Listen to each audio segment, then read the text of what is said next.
Hi, this is Professor Prakash Ukhadkar. In this video, I will discuss cluster computing. The desire to get more computing power and better reliability by orchestrating a number of low-cost commercial off-the-shelf computers has given rise to a variety of architectures and configurations. Cloud computing is rapidly growing as an alternative to conventional computing. However, it is based on distributed computing. Models like cluster computing, utility computing, and grid computing in general. Let us first discuss cluster computing. A cluster is basically a concept of several servers that work together, usually dividing the load between them so that from the outside it can be regarded as a single system. Simply, cluster is a very good pattern for dividing workload and providing redundancy to prevent failure. Two or more same types of computers are clubbed together to make a cluster and perform the given task. A cluster is a collection of parallel or distributed computers which are interconnected among themselves using high speed networks such as gigabit Ethernet. They work together in the execution of compute intensive and data intensive tasks that would not possible to execute on a single computer. Clusters are used mainly for reliability, high availability, load balancing, and for compute purpose. In its most basic form, a cluster is a system comprising two or more computers called nodes, which work together to execute applications or perform other tasks, so that users who use them have the impression that only a single system responds to them, thus creating an illusion of a single resource. The components of a cluster are usually connected to each other through fast local area networks, with each node running in its own instance of an operating system. In most basic circumstances, all of the nodes use the same hardware and the same operating system, although in some setups, different operating systems can be used on each computer or different hardware. Many types of clusters can be formed on the application requirement or business demands. Here we will discuss mainly high availability cluster and low balancing clusters. High availability and failure clusters.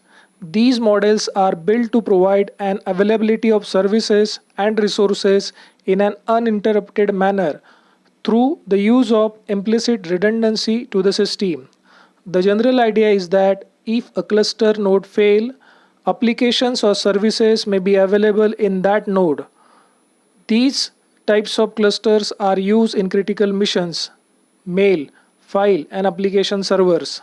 High availability is linked directly to our growing dependence on computers because now they have a critical role primarily in companies whose main functionality is exactly to offer some computing service such as e-business, news, websites, databases, among others. A high availability cluster aims to maintain the availability of services provided by a computer system by replicating servers and services through redundant hardware and software. Several computers acting together as one, each one monitoring the others and taking their services if any them will fail. Fault tolerance is achieved through hardware like RAID systems, supplies, and redundant boards, fully connected network system to provide alternative paths in breaking off a link. Load balancing. This model distributes incoming traffic or request for resources from nodes that run the same programs between machines that make up the cluster. All nodes are responsible to track orders. If a node fails, the requests are redistributed among the nodes available. This type of solution is usually used on farms of web, which is also known as web farm. The load balancing among servers is part of a comprehensive solution in an explosive and increasing use of network and internet, providing an increased network capacity, improving performance. A consistent load balancing is shown today as part of the entire web hosting and e-commerce project. The cluster systems based on load balancing integrate their nodes so that all requests from clients are distributed evenly across the nodes. The systems do not work together in a single process but redirecting requests independently as they arrive based on a scheduler and an algorithm. This type of cluster is specially used by e-commerce and internet service providers who need to resolve differences from multiple input requests in real time. Additionally, for a cluster to be scalable, it ensures that each server is fully utilized. High availability and load balancing combination. As its name says, it combines the features of both types of cluster, thereby increasing the availability and scalability of services and resources. This type of cluster configuration is widely used in web, email, news, or FTP servers. Clusters are primarily designed with performance in mind, but installations are based on many other factors. Fault tolerance, that is, the ability for a system to continue working with a malfunctioning node, allows for scalability and in high performance situation. Low frequency of maintenance routines, resource consolidation using RAID, and centralized management. Advantages include enabling data recovery in the event of disaster and providing parallel data processing and high processing capacity. There exist numerous applications of cluster computing.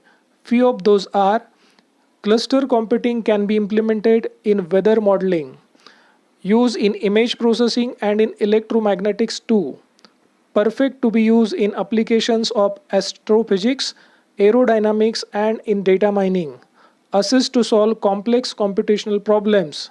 Cluster computing has the capacity to function in many web applications such as security, search engines, database servers, web servers, proxy, and email. There are life-saver applications through this approach, like they can forecast the occurrence of earthquakes or tornadoes. That's it for cluster computing. Thank you.